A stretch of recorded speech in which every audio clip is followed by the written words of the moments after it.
Tenemos 300 participantes. Claro, ya se llenó Zoom, ya no hay ¿Cuál espacio acá. es el máximo? ¿Es 300 o más? Sí, es 300 el máximo. 300, ¿no? Buenas noches, le damos la bienvenida a la tercera clase de Derecho Privado, Obligaciones y Contratos para el año 2021, de la carrera de Contador Público Nacional. Viendo y considerando que no están silenciados, vamos a tener que silenciarlos nosotros.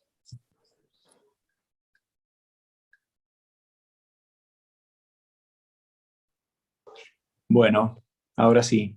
Le agradecemos la participación, le agradecemos la presencia. Estamos transmitiendo aquí a través del canal de Zoom y también en vivo a través de YouTube para quienes no pueden acceder ya porque se completó la cantidad.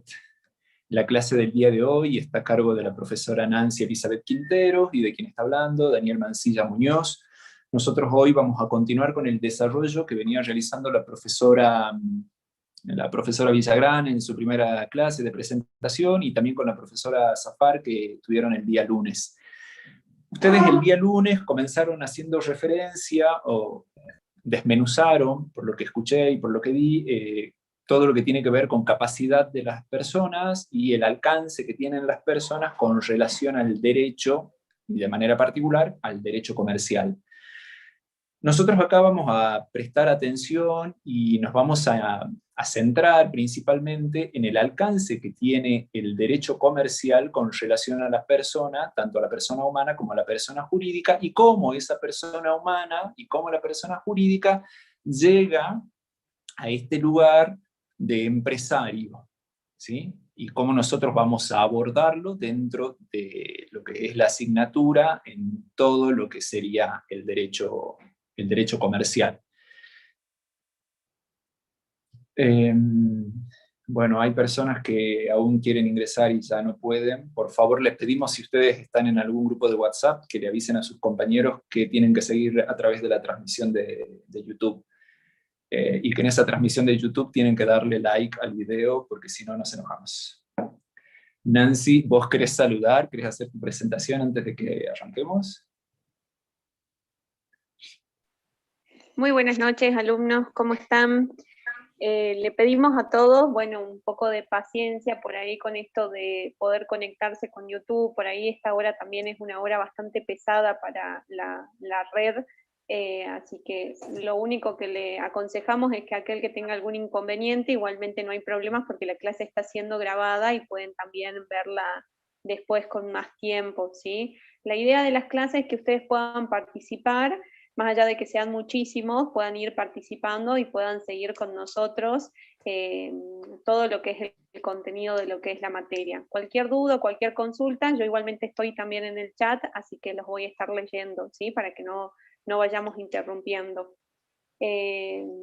Daniel, ¿te parece que comencemos, que arranquemos? Bien, sí, iniciamos. A ver, vamos a compartir pantalla para poder ser un poco más...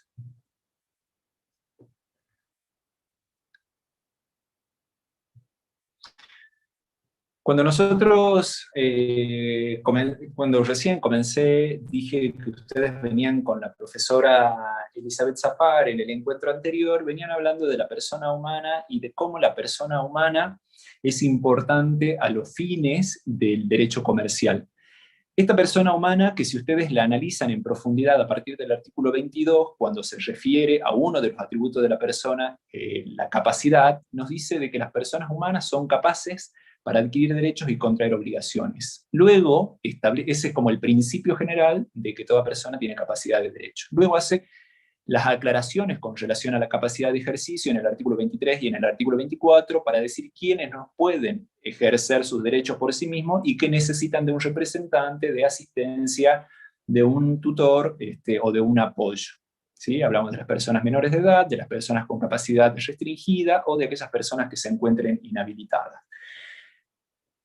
Y después, en el artículo 40, cuando ya habla del adolescente, de una etapa de la vida del ser humano, donde se refiere a que esa persona que tiene actividad, que tiene un título profesional para ejercer cierta actividad, aunque no sea mayor de edad, puede ejercer puede ejercer, valga la redundancia, la actividad o la profesión para la cual se encuentra habilitada. Esto también lo explicó la profesora Zafar en la clase anterior. ¿Por qué nosotros retomamos o repetimos esto, que es lo que veníamos, que es lo que estoy haciendo ahora? Porque nosotros necesitamos distinguir en principio a esta persona humana con relación a qué posibilidades tiene como para hacer o no hacer algo en este ámbito. Nosotros ahí pensamos en la persona humana como esta persona que tiene todo el potencial, toda la capacidad para realizar una actividad comercial. Esta actividad comercial, antes, el Código de Comercio, código hoy derogado por el actual o por el vigente Código Civil y Comercial unificado, como se conoce, definía al comerciante como todo aquel que realizaba una actividad y todo aquel que tiene una capacidad legal para poder contratar y para poder ejercer por cuenta propia ese acto de comercio. ¿Sí? Esa era la persona humana. En principio tenía que ser mayor de edad y después lo otro que se exigía es que la actividad que desarrolle sea dentro de este acto de comercio o dentro del ámbito comercial por el intercambio de bienes o servicios. Como ustedes verán, ahí todos estos artículos, 1, 2, 3, 6 y después el 8, donde trae la especificación de cuáles son los actos de comercio, todo esto lo estoy diciendo de manera ilustrativa como para que ustedes vean de qué estamos hablando, ¿sí? ¿Por qué? Porque estos artículos se encuentran derogados. Cuando nosotros pensamos en esto, lo que queremos es que ustedes también hagan una distinción de la persona humana y de la persona jurídica como para que vean cuáles de ellas se encuentran en posición de poder celebrar un contrato y al mismo tiempo que este contrato tenga la posibilidad de producir efectos frente a terceros. Nosotros vamos a desarrollar en toda la materia, en principio una parte de obligaciones, luego una parte de contratos, pero todo siempre va a estar con un eje, y que el eje es la de la actividad comercial. Esta persona humana y esta persona jurídica, ¿qué es lo que la distingue? Es la representación que tiene cada una de ellas. Cuando nosotros pensamos en la persona humana, es ella misma quien realiza y quien desempeña la actividad. La persona jurídica, al ser un ente ideal, necesita de alguien que actúe en su nombre y que la represente. ¿Sí? Sin embargo, las consecuencias, los efectos y las responsabilidades que surjan de las obligaciones y de los contratos de ambas personas van a recaer en cabeza de cada una de ellas, en cabeza de la persona humana y en cabeza de la persona jurídica. El representante, el administrador, el director de la persona jurídica no responde con su persona, sino que responderá con el patrimonio de la persona jurídica. Esto también es algo que tendría como que quedar así claro, entendido. ¿Cómo ellos, cómo uno o cómo otro llegan a ser comerciantes? Es algo que nosotros tenemos que considerarlo también desde esta modificación del Código Civil y Comercial. Cuando nosotros hablábamos en el año 2015 de que iba a desaparecer un código, siempre se pensó que el código que desaparecía era el Código de Comercio. ¿Sí? En ningún momento se pensó que era el Código Civil el que desaparecía. Pero sin embargo hay que aclarar que no es que desapareció el derecho, sino que lo que existió fue una unificación donde el Código Civil y el Código Comercial se fusionan y en consecuencia necesitan interrelacionar conceptos, principios y valores propios de cada rama. Es así como hoy en el Código Civil y Comercial nosotros no tenemos, por ejemplo, el artículo 8 del Código derogado que dice cuáles son los actos de comercio. Pero sí tenemos diferentes contratos que tienen que ver con el mandato, con la representación, con los auxiliares de comercio, con el arbitraje, con los contratos bancarios, con todos estos institutos que correspondían a lo que antes era el Código de Comercio y que hoy se encuentran en el Código Unificado. Lo que ustedes tienen que tener en cuenta es que la figura del comerciante no desapareció porque un código se haya derogado, sino que la figura del comerciante aún sigue vigente por el propio valor y por el propio peso que tiene de manera ya histórica. Si nosotros pensamos en el derecho comercial, y acá haciendo referencia a lo que sería la unidad 1 en los antecedentes o en la parte histórica del derecho comercial, nosotros nos remontamos a la Edad Media. ¿Sí? Un periodo que va entre el siglo V al siglo XV, y en esa época, en esa etapa, en ese periodo, en la última, aparece el derecho comercial, donde el derecho comercial tenía esta característica de formar parte o de vincular a un sector que se dedicaba a esa actividad en particular. Y en consecuencia se le aplicaban normas y se dictaban reglas para ese sector, para esas personas que ejercían el comercio. Luego, con el capitalismo, con lo que sería la modernidad, ya dejando la Edad Media de lado, ingresando a la modernidad, ahí comenzamos a hablar de otras instancias y de otros momentos, donde el acto de comercio ya dejaba de ser tan subjetivo y no consideraba al comerciante en sí, sino que empezaba a abarcar otros aspectos, hasta llegar a una etapa de actualidad donde ahora hablamos del comerciante en sí. No sé si me siguen hasta acá, espero de que sí, porque no leo nada en el chat, no estoy viendo ninguna interrupción. Nosotros, Sí, para considerar este punto, tomamos el artículo 320 del Código Civil y Comercial. Sugerencia acá, que ya lo deben haber dicho las profesoras también, en las clases, en estas clases sincrónicas, sería ideal que ustedes estén con un código a mano en la computadora o con el código impreso si lo tienen, o un libro. Si pueden ir, por favor, un momento a mirar el artículo 320, nosotros ahí vamos a poder hablar de qué es lo que hoy considera la ley 26.994, conocida como Código Civil y Comercial, donde este artículo trae esta clasificación que ustedes ven ahí en pantalla. Nosotros no hablamos de una o de otra o de otros, sino que en general nos estamos refiriendo a todos. Dice el artículo 320, a menos que haya alguien que tenga el valor para leer el artículo, lo tendrá, si no lo tengo que leer yo.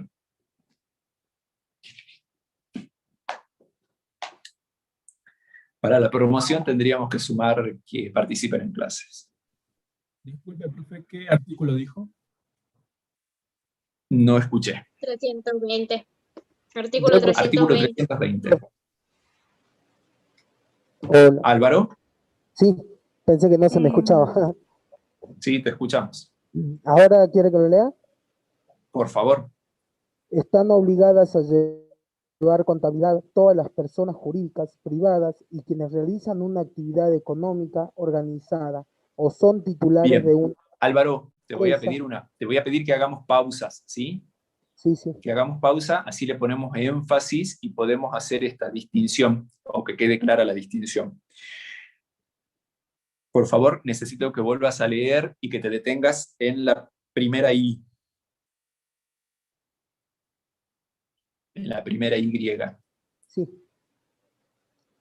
Están obligadas a llevar contabilidad todas las personas jurídicas privadas. Bien, ahí tenemos nosotros nuestro primer sujeto de la actividad comercial. ¿Por qué digo esto? Siendo que el código no lo dice, porque esta sección, que es la sección 7, se refiere a la contabilidad y a los estados contables. ¿Y por qué yo digo que estamos hablando de actividad comercial? Porque el código, este código unificado, es más abarcativo en el sentido de que no hace así como distinciones o separaciones tan tajantes, sino que hablamos en general de la contabilidad. Y ustedes son muy jóvenes, pero seguramente hay quienes recuerdan otra etapa, otra instancia y otros años y décadas pasadas, donde quienes llevaban contabilidad únicamente eran quienes ejercían el comercio. O sea, quien tenía un negocio, quien tenía una empresa, era el único obligado a llevar la contabilidad. Y esa persona se encontraba sometida al Código de Comercio. Repito, Ya lo dije, creo que esta es la tercera vez que lo digo. En el año 2015, con el Código Civil y Comercial, eso desaparece, y ahora hablamos de esto, y decimos que están obligados a llevar contabilidad, y ahí nosotros consideramos, cuando digo nosotros, hablo de la doctrina, me refiero a la cátedra, a la titular de la cátedra, todos nosotros consideramos que a estos sujetos, que ahora enumera el 320, son los sujetos de la actividad comercial. ¿Sí? Álvaro recién mencionó el primero, que es toda persona jurídica privada. Ustedes también en la clase anterior y en la primera vienen haciendo un repaso sobre persona jurídica que vieron en Derecho Civil y en Derecho 1.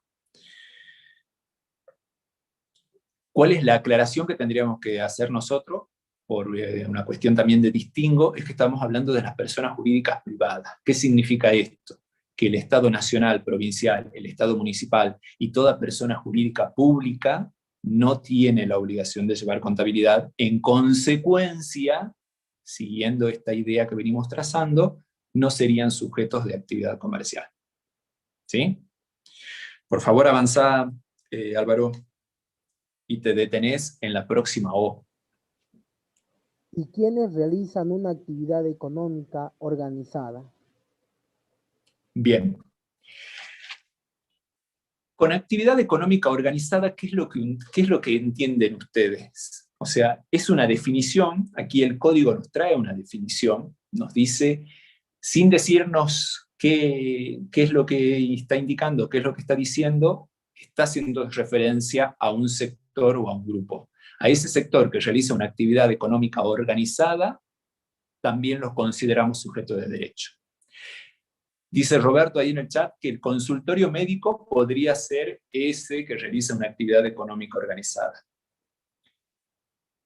Vamos a hacer un paréntesis ahí, y al comentario de Roberto lo dejamos luego para cuando nos referimos a los profesionales, ¿sí? Porque ahí, si bien él está realizando una actividad económica para la prestación de un servicio de odontología, nosotros los vamos a dejar un momento para referirnos luego a los profesionales en particular. Cuando ustedes en otras asignaturas, Álvaro pregunta qué se entiende por actividad económica, no leo todo el mensaje, pero ahí Actividad eso es lo que económica necesito que organizada. ustedes me digan. Ahí lo que necesito que ustedes nos digan a nosotros, ahí, ¿a qué estamos haciendo referencia cuando hablamos de actividad económica organizada? Ustedes en otras asignaturas ya deben haber escuchado hablar de esto. ¿Qué es la actividad económica organizada? Bien, Lucía, genial. Si dependiese de mí, Lucía, usted ya está aprobada. Bien, ahí seguimos agregando. Con la actividad económica organizada nosotros nos estamos refiriendo a la empresa, ¿sí? Que esa empresa puede tener capital abultado o puede tener un capital muy bajo, que puede tener mano de obra o puede no tener mano de obra, que puede tener mercadería en stock o puede no tener, pero sin embargo, ¿qué es lo que sí va a tener? Un principio de organización de esa actividad. Y es lo que va a caracterizar a todo aquel que tenga una organización como una persona obligada a llevar contabilidad y en consecuencia, vuelvo, sería uno de los sujetos de la actividad comercial. ¿Sí? Ahí, si ustedes están con su código a mano y quieren hacer un machetito, sería ideal que ahí hagan una llave y pongan empresa. ¿Ok? Álvaro, por favor, avancemos. Y nos detenemos, bueno, en el próximo punto. ¿O son titulares de una empresa o establecimiento comercial, industrial, agropecuario o de servicios?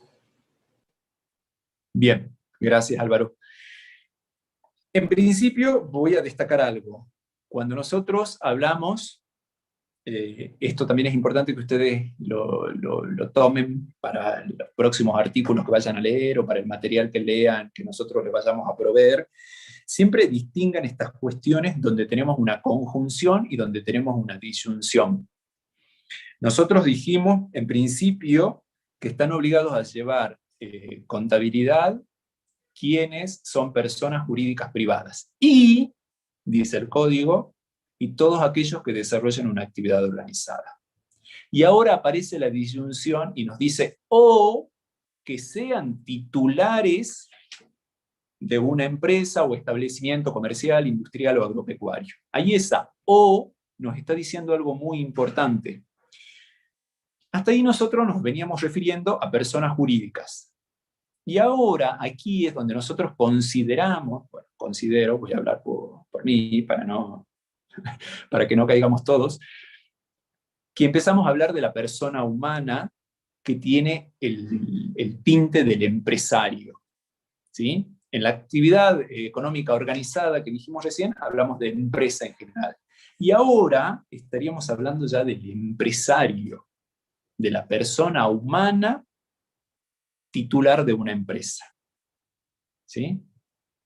Nuestro tercer sujeto de la actividad comercial. Y ahí, de manera general, decimos que puede desarrollar una actividad que tiene que ver con diferentes actividades. Avanza, por favor, Álvaro. Cualquier otra persona puede llevar contabilidad si solicita su inscripción y la habilitación de sus registros o la rubricación de los libros, como se establece en esta misma sección. ¿Avanzó? No, ahí estamos, hasta ahí estamos bien. ¿Qué nos queda en claro entonces hasta acá? Que nosotros estamos refiriéndonos a un tipo de persona que opta, que elige llevar contabilidad. Y a esa persona también la vamos a tener que considerar como un sujeto de la actividad comercial. Esto va a ser importante que ustedes lo recuerden para cuando empecemos a hablar de la clasificación de los contratos, que es una clase que va a dar la profesora Nancy, cuando hablen del contrato de consumo. ¿Sí? Y de ahí si el consumidor que lleva contabilidad es consumidor o no es consumidor. Y qué lugar ocupa en ese tipo de contrato. No me quiero anticipar, pero sí es importante que lo tengan en cuenta. Ahora, yendo a lo que había preguntado Roberto, creo, en el chat, cuando hablaba del odontólogo, no recuerdo bien si era Roberto, y no estoy leyendo el chat, sería el segundo párrafo del artículo 320. Por favor, Álvaro, ahora sí lee todo el párrafo completo. Desde el principio. Sí, sin perjuicio de lo establecido. Sin perjuicio de lo establecido en leyes especiales, quedan excluidas de las obligaciones previstas en esta sección las personas humanas que desarrollan profesiones liberales o actividades agropecuarias y conexas no ejecutadas u organizadas en forma de empresa. Se consideran conexas las actividades dirigidas a la transformación o a la enajenación de productos agropecuarios cuando están comprendidas en el ejercicio normal de tales actividades.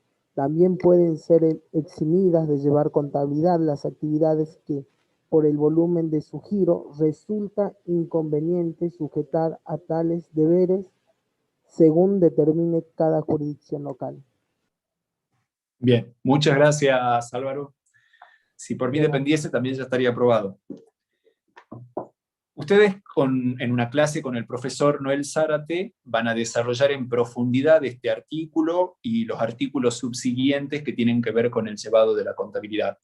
Pero nosotros acá, respondiendo a una pregunta que hizo un compañero y también en esta cuestión de los sujetos de la actividad comercial, nosotros decimos que ustedes tendrían que resaltar en este artículo esa palabra que dice excluidos.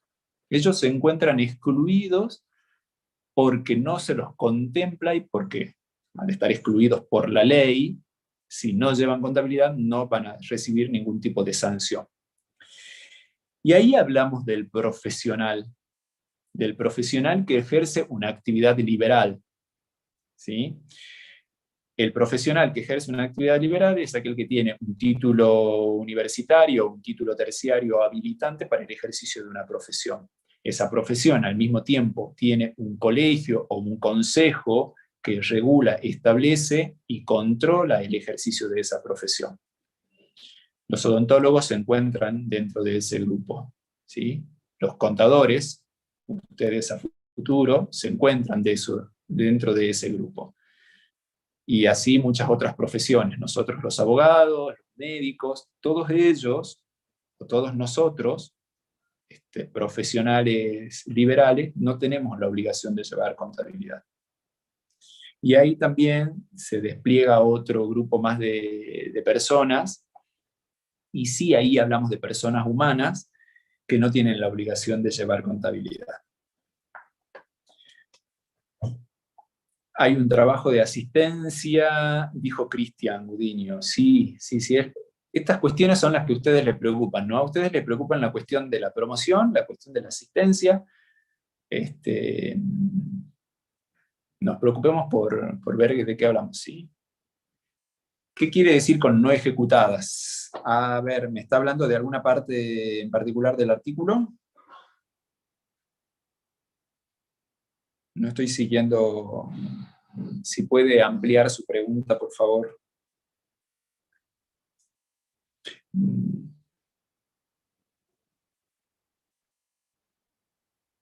Ya. Donde hace referencia a las actividades agropecuarias y conexas no ejecutadas u organizadas en forma de empresa. Estamos hablando del... Sí, bien, Julián.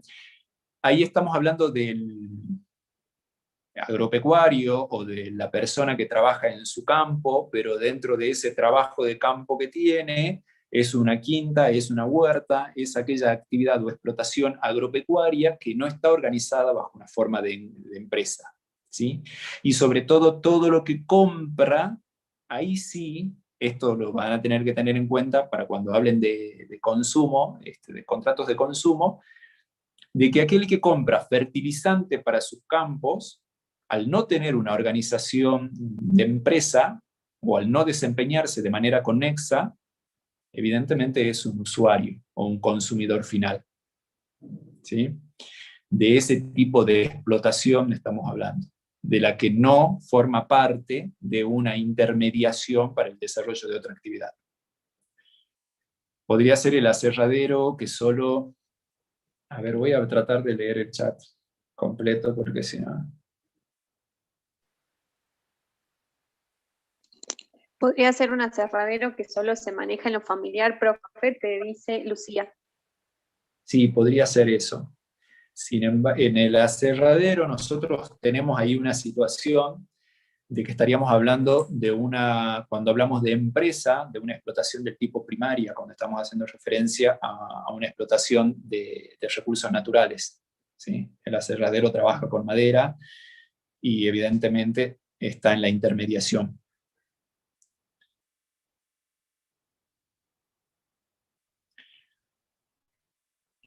Una gomería, profe. Una gomería, sí, podría ser una gomería, sí, podría ser. Pero ahí estamos hablando de una prestación de servicio y seguimos hablando ahí del comerciante, sería comerciante. Hoy el comerciante ustedes lo tienen que ver como a todo aquel que intermedia o que se encuentra en una situación donde negocia entre diferentes partes, ya sea que estemos hablando de bienes o sea que estemos hablando de servicios.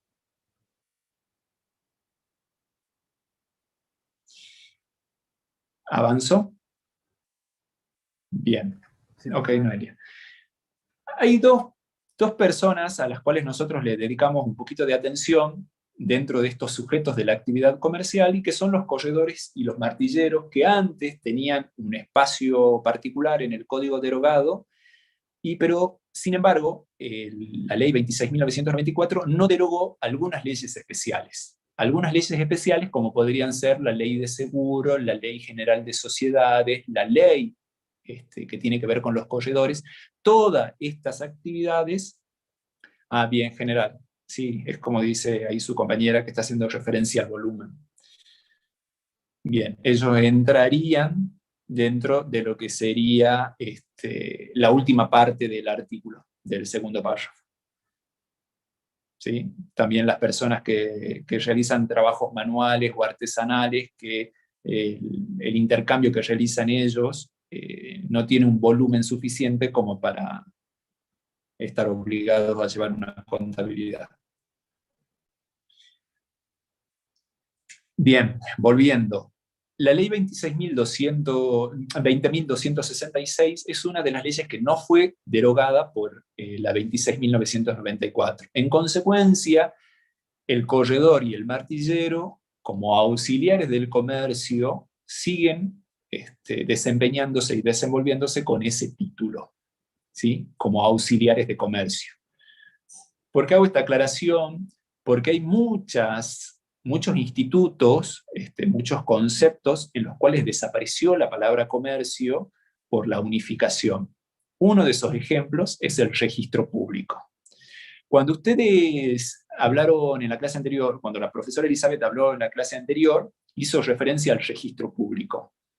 Y seguramente no seguí esa parte o no escuché esa parte, hizo la diferencia entre el registro público y el anterior registro público de comercio, ¿sí? Porque al no tener ya actividad comercial, al no tener acto de comercio, el registro público dejó de ser de comercio para ser únicamente un registro público. Con toda esta redundancia, lo único que quiero decir es que, sin embargo, los auxiliares siguen existiendo como auxiliares de comercio. Y los auxiliares de comercio, ¿quiénes eran y quiénes siguen siendo al día de hoy? Aquellos que intermedian en la oferta y en la demanda de actividades comerciales, ¿sí? El corredor es aquel que no tiene un vínculo con ninguna de las partes, pero sin embargo se encuentra intermediando entre uno y otro para que ellos se acerquen y contraten entre sí. El corredor más conocido es el corredor inmobiliario, donde está buscando quién está dispuesto a vender un inmueble y está buscando al mismo tiempo quién está dispuesto a comprar un inmueble. Al momento de la celebración del contrato de compra-venta de ese inmueble, el corredor se hace a un lado porque son las partes las que se vinculan. En consecuencia, el corredor en ningún momento forma parte de ese contrato de compra-venta. Únicamente, ¿qué es lo que hace? Es intermediar para que se vinculen. Hoy, el contrato de corretaje está regulado en el Código Civil y Comercial. No, Matías. Dije no, Matías, enseguida me dedico a esa pregunta. El contrato de corretaje se encuentra dentro del Código Civil y Comercial, pero para contemplarlo y que no haya quedado fuera del código derogado.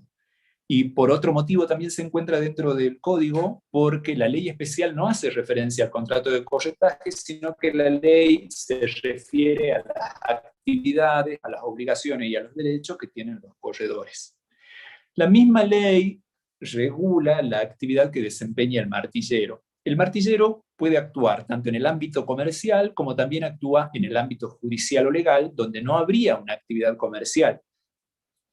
Pero sí, nosotros lo consideramos al martillero como aquel que se encuentra también intermediando en una situación, esa situación se denomina subasta, y en el cual él ejecuta esa subasta, realiza la subasta al mejor postor.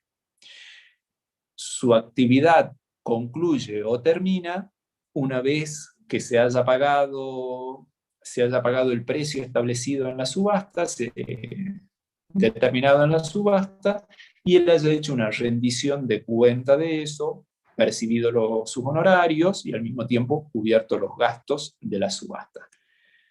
Estos dos hoy tienen la característica de que para realizar o desempeñar su actividad necesitan un título habilitante y al mismo tiempo necesitan estar registrados. Yendo a la pregunta de Matías, creo que fue, cuando hizo referencia a Mercado Libre, dijo que Mercado Libre sería un auxiliar de comercio, él lo considera porque es un intermediario. Mercado Libre lo que hace es prestar un servicio. El servicio es el de publicidad o de intermediación de las partes. Pero quien haya contratado con Mercado Libre sabe que no contrata con Mercado Libre cuando compra la cosa o cuando compra el bien, sino que está contratando con el vendedor, con el proveedor, de manera directa. Mercado Libre lo único que hizo fue generar el ámbito de relación para las partes, pero no por eso es un intermediario, sino que utiliza una plataforma y esa plataforma es un servicio. El corredor es el intermediario entre las partes. Hay una pregunta con relación al corredor. El corredor es un intermediario para acercar a las partes para la celebración de un acto jurídico. El corredor no tiene relación de dependencia con ninguna de las partes, ni representa a ninguna de las partes. ¿Sí? En el pasado no. Cuando nosotros hablamos del pasado, siempre nos referimos a antes de la reglamentación de la ley, ¿sí? ¿Alguna otra pregunta para ver si avanzo? Y hoy, lo de título, la ley es la que hace referencia, al título universitario. Sin embargo, el título es a nivel terciario, ¿sí? En muchos institutos y en algunas universidades privadas se dicta la carrera de corredor, pero también en institutos terciarios. Bueno, avancemos. Avancemos porque nos queda poco tiempo. ¿Cuál es? A ver si le hago una pregunta general. ¿Cuál es el margen de tolerancia que tienen ustedes para estar acá? ¿2 horas? ¿1 hora 30? ¿1 hora 10? No puede ser menos de 1 hora, en principio. Si dicen 1 hora, sería una respuesta errónea. Hasta que termine. Bien, genial. Creo que el Zoom está programado para 4 horas. 2 horas. Exacto, profe, 4 horas. 1 hora 30, bien, bien. Hay tolerancia. Profe, ¿le puedo No hay hacer- problema por mí, profe. Bueno, puedo nos quedamos hasta que terminamos. Sí, ¿Le puedo hacer una consulta referida a otro tema? a Estoy otro tema. Sí, estoy en la plataforma Moodle y no veo para subir la asistencia. Porque eso lo subimos al final, porque si no ustedes van a cumplir con la asistencia y desaparecen de la clase. O sea, no veo Pasa la- que nosotros nos íbamos guiando las otras clases con el tema de que según lo que usted iba diciendo íbamos completando, respondiendo las Claro, preguntas que nos hacían ahí. Porque claro. si no, después como que no olvidamos y Estos bueno, profes perdemos son tiempo. más pichines, estos profesores son más pícaros, o son más malvados, no sé cómo quieren llamarlo ustedes. No, profe, pero Nosotros por lo dejamos menos para el me final. pasaba las preguntas. No, pero las otras veces estaban las preguntas nada más, nos habilitaban Claro, después de que terminara la clase, digamos. No es que nos claro. habilitaban antes. Bueno, anticipando, ya que parece que es algo que los desconcentra, va a ser un cuestionario de 4 preguntas, 2 son verdadero o falso y otras 2 son opción múltiple. Tienen que ver con actividad empresaria, tienen que ver con actividad económica y tienen que ver con transferencia de fondos de comercio, que es uno de los temas que va a desarrollar la profesora Nancy. Claro. ¿Sí? Eso Son los deja más sencillas. tranquilos. O sea que no se sube por Word. No se sube por Word, No. se desarrolla un cuestionario. Claro, muchas gracias, profe. Profe, una pregunta volviendo al tema de corredor. Quisiera saber si Sí. hay algún otro intermediario, aparte del corredor inmobiliario. A modo No, de el ejemplo. corredor podría ser el contrato de agencia, muchas veces actúa. Otro es el mandante o el mandatario, ¿sí? Que son personas que también desarrollan una actividad profesional, pero ellos sí se vinculan en el contrato. Esa es una distinción que ustedes tendrían que quedarle en claro ahora y después la van a ver cuando vean el contrato de mandato, por ejemplo, o la representación. Ah, bueno, gracias.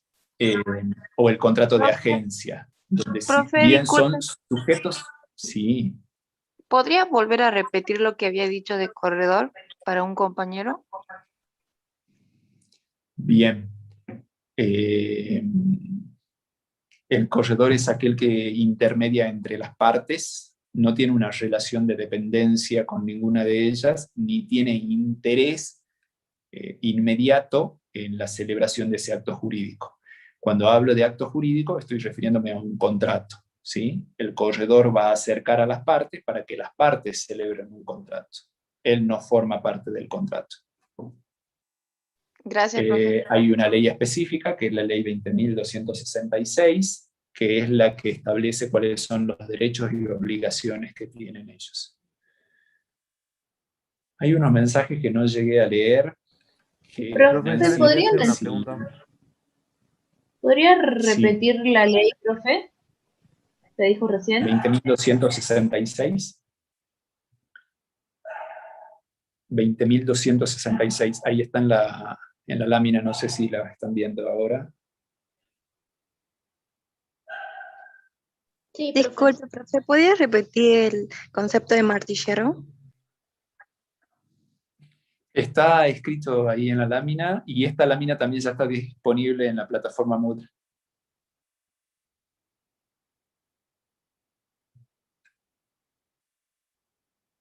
De nada.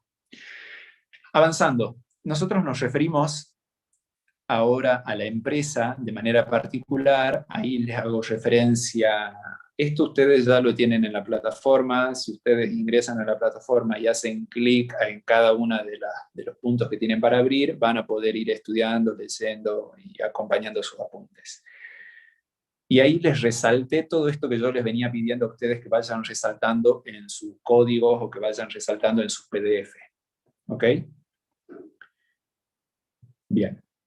Y mira, ahí había resaltado algo que dijo su compañera cuando se refería a la gomería con relación al volumen del giro de la actividad que desarrolla.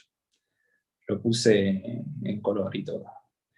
Bueno, cuando nosotros nos referimos a la empresa, este concepto de empresa lo tomamos de Vítolo, cuando la empresa es una cuestión dinámica en el sentido de que evoluciona, se mueve, se transforma y al mismo tiempo necesita del beneficio del Estado y el Estado a través de la ley para que pueda desempeñarse de manera dinámica.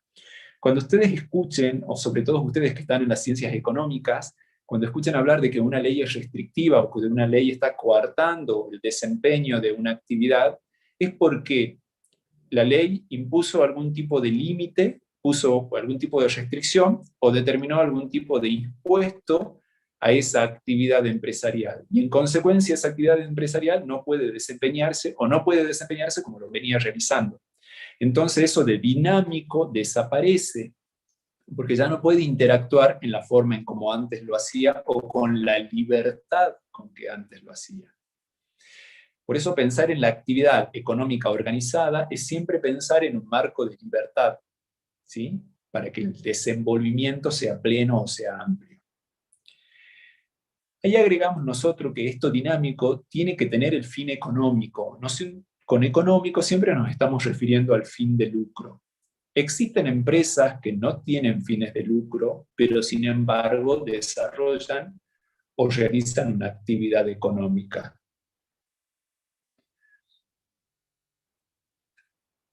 Y ahí nos referimos de manera particular a la producción y a la circulación de los bienes y servicios. ¿Y cómo vinculamos eso con el término riquezas? Y el término riquezas lo tomamos de patrimonio, también del Código Civil y Comercial, cuando hablamos del patrimonio con un alcance jurídico, no con un alcance contable, sino como el patrimonio, como el conjunto de bienes que tiene una persona para hacer frente a sus obligaciones. Persona humana, persona jurídica, empresa, empresario, titular de una empresa, todos ellos deben contar con un patrimonio que puede ser el patrimonio individual de cada uno de ellos o será el patrimonio especial, el denominado patrimonio de afectación. Y ahí tenemos nosotros con qué vamos a hacer frente o con qué harán frente cada una de estas personas a sus obligaciones. Ustedes como contadores o con la mentalidad del contador siempre van a pensar en el patrimonio, necesita estar mucho más acrecentado, mucho más grande en el activo que en el pasivo. Y también hay una cuestión que ahora nosotros resaltamos, que muchas veces esa empresa, aunque tenga un activo muy pequeño y un pasivo grande, sin embargo esa empresa puede ser muy valiosa. ¿Por qué? Porque la propia organización que tiene es importante para los terceros. Es importante en el sentido de que están dispuestos a pagar, están dispuestos a comprar esa organización. ¿Sí? Es algo que vamos a hablar después cuando nos referimos al fondo de comercio. Del empresario ya hablamos, del establecimiento y de la hacienda nos vamos a referir como haciendo referencia a esta situación que no hay que confundirla. Cuando hablamos de empresa no estamos hablando del establecimiento, ¿sí? O de la hacienda, sino que estamos hablando de la sucursal, de la agencia o de la filial, que son diferentes instituciones que pueden estar vinculadas económica o jurídicamente, o pueden estar vinculadas económica y jurídicamente, como es el caso de la sucursal. Una empresa tiene una sucursal y la sucursal depende económica y jurídicamente de la empresa, de lo que se denomina la casa central. El establecimiento al que me referí recién es el lugar físico donde se comercializa el bien o el servicio. Es el lugar donde nosotros sabemos que vamos a encontrar a esa persona ideal denominada empresa. En consecuencia, conociendo su domicilio, sabemos cuál es la jurisdicción competente para resolver, cuál es la ley aplicable, porque esto es lo que se determina en base al territorio. Esto es algo que tienen que haber visto en derecho civil. La agencia y la oficina, la agencia y la filial son situaciones totalmente diferentes, porque en la agencia lo que nosotros tenemos es una situación de una oficina administrativa que está desempeñando todas las obligaciones y todas las actividades que la empresa o el establecimiento principal ya desarrolló, y la agencia únicamente realiza la administración de esas actividades. Pusimos como ejemplo ahí la agencia de viajes, ¿sí? Donde ellos no determinan fechas, días y horarios de viaje, ellos no determinan trayectos, tramos, no determinan nada de eso, porque todo eso ya se encuentra determinado por la empresa. Y ellos lo único que hacen es vender el viaje, ¿sí? Es vender el paquete, es vender el ticket, no hacen nada más que eso. En la filial, acá sí tenemos una distinción, porque acá son jurídicamente diferentes. La filial es totalmente diferente de la empresa principal, porque tiene su propio patrimonio, porque tiene su propio estatuto, porque tiene su propio acto constitutivo. Pero sin embargo depende de manera económica de la empresa, porque es la empresa como casa central o como casa matriz, que es aquella que le va a proveer económicamente los bienes, los servicios. ¿Sí? En consecuencia, todas estas se encuentran vinculadas a la empresa. Dependen o están relacionadas con ella. Cuando hablamos de la empresa familiar, esto es algo novedoso para el Código Civil y Comercial, que lo incorpora el Código Civil y Comercial, porque antes no estaba establecido en el sentido en cómo hoy lo vemos. Antes sabíamos todos dónde había una empresa familiar, pero sin embargo en los papeles no existía la empresa familiar. Hoy el artículo 1010 del Código Civil y Comercial, sin decir que es una empresa familiar, sigue haciendo referencia a ella, o hace referencia a ella, porque es una actividad destinada a la explotación, y esa explotación es para una conservación de algo. ¿Qué es lo que sucedió históricamente con la empresa familiar? A la muerte, el artículo 1010, el que acabo de decir, leí algo ahí en el chat que preguntaba en el artículo, es el 1010. A la muerte del fundador, que casi siempre era el padre o el abuelo que fundaba la empresa, al fallecimiento de esta persona, los sucesores entraban en una disputa, en una discusión de quiénes se quedaban con la empresa, y en consecuencia esa actividad económica organizada terminaba por desaparecer, porque los herederos, los sucesores, no se ponían de acuerdo, en consecuencia los acreedores se aprovechaban de esa situación de disputa, y la empresa terminaba por desaparecer.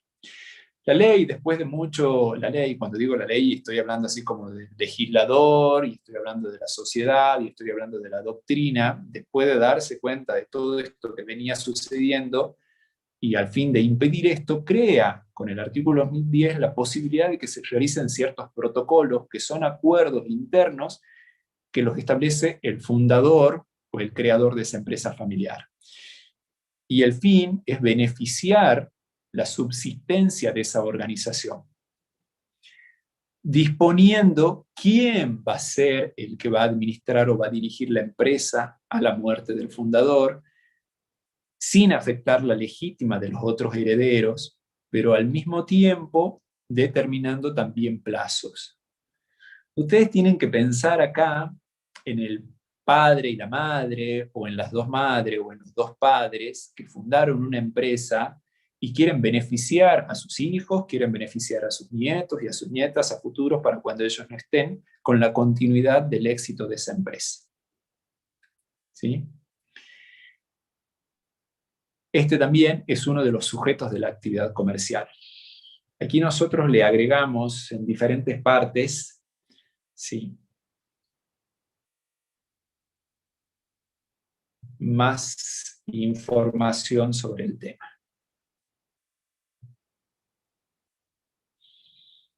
Bien.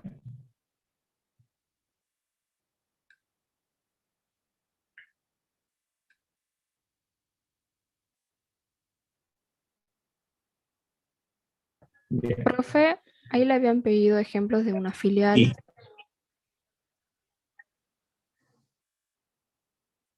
Que si les puedo mencionar ejemplos de filiales, y ustedes piensen muchas veces en las empresas que son controlantes con otras controladas. Muchas veces la filial tienen que ver con partes del desarrollo de un producto final. Piensen en tecnología. En la tecnología nosotros podemos tener una empresa o una casa central, una empresa que es muy importante. Ahí hablan alguien de Puceto con relación a Ford. Y es esto, donde son partes de una empresa. Muchas veces, acá Puceto no es filial de Ford. Acá Puceto es una empresa concesionaria de autos. Utilizará la marca Ford, tendrá que ver con Ford, pero no es una filial de Ford. Ford, a nivel Europa, puede tener filiales que utilicen el mismo nombre o no utilicen el mismo nombre para el desarrollo o el ensamblado de autopartes. ¿Sí?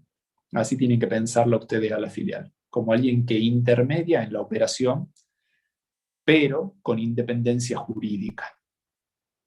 ¿Qué quiere decir esto de la independencia jurídica? Que las decisiones que tenga, siguiendo con Ford, ¿no?, que las decisiones que tenga Ford Europa no tienen nada que ver con Ford Brasil, ni mucho menos tienen nada que ver con Ford Argentina, porque son jurídicamente independientes, pero sí son económicamente dependientes, porque el Ford, no sé, el Ford Focus que se creó para Europa es un auto que quizás económicamente no es redituable para Brasil y puede ser que sí sea redituable para Argentina. Y en consecuencia ahí sí hay un vínculo entre las empresas.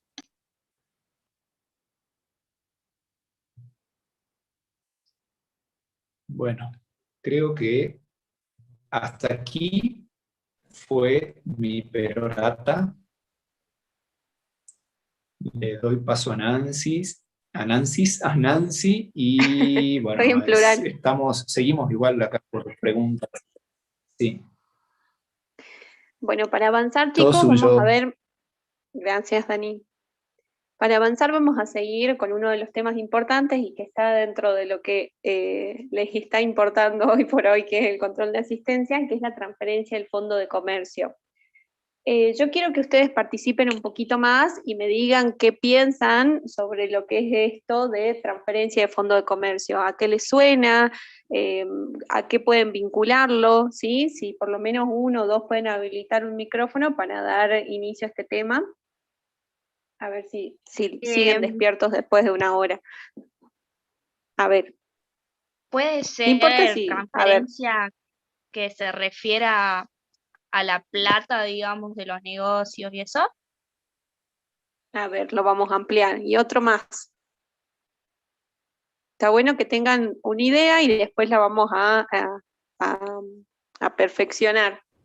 A ver, otro más. Buenas, profe, buenas noches. De un Transferencia contrato. del negocio en sí, digamos. Bien, estamos más cerca ahí, a ver. Por Hola, profe, buenas transferencia, noches.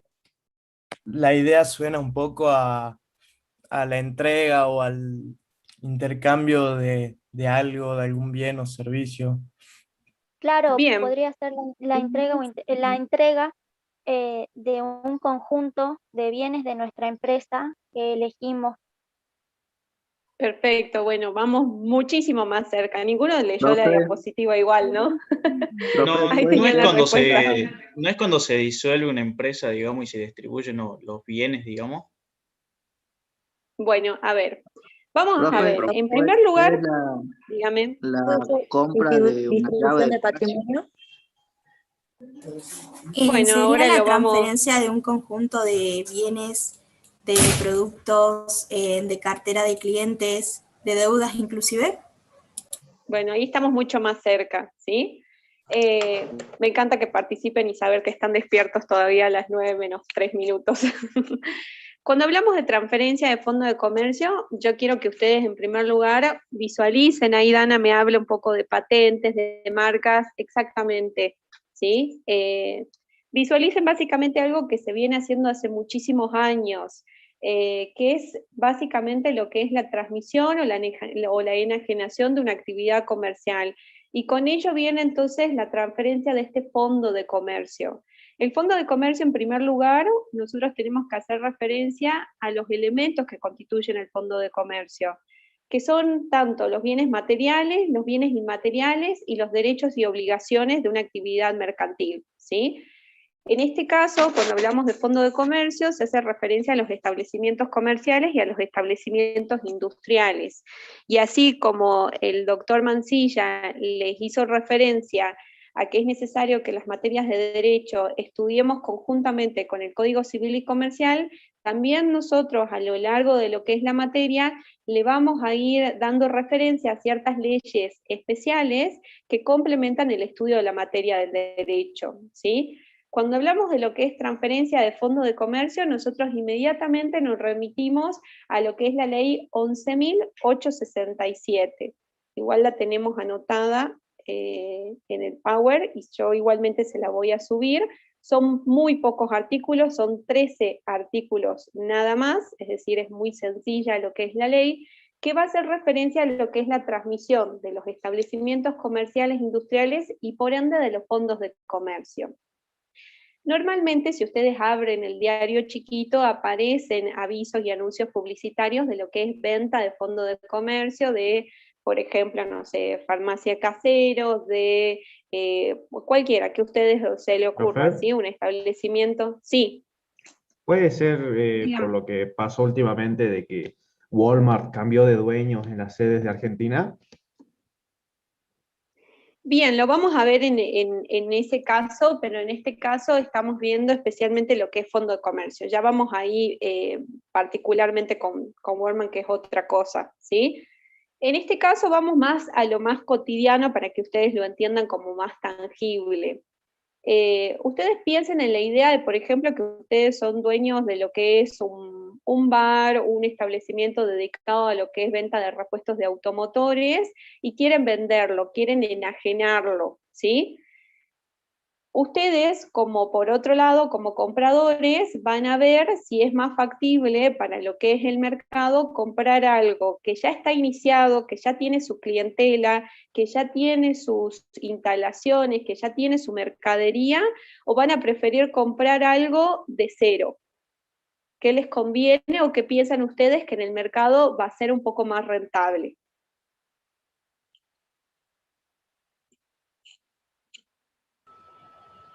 Y puede depender porque hay algunos negocios que ya están consolidados como tal, o sea, tienen una marca que lleva capaz 40 años vendiendo lo mismo, mucha fama y una clientela muy grande. En este caso, si no es Perfecto. Y si no es tan caro, convendría eso. Perfecto, y perfecto lo que dice Lucía, mucho depende de lo que es el rubro, depende de lo que es el producto, ¿sí?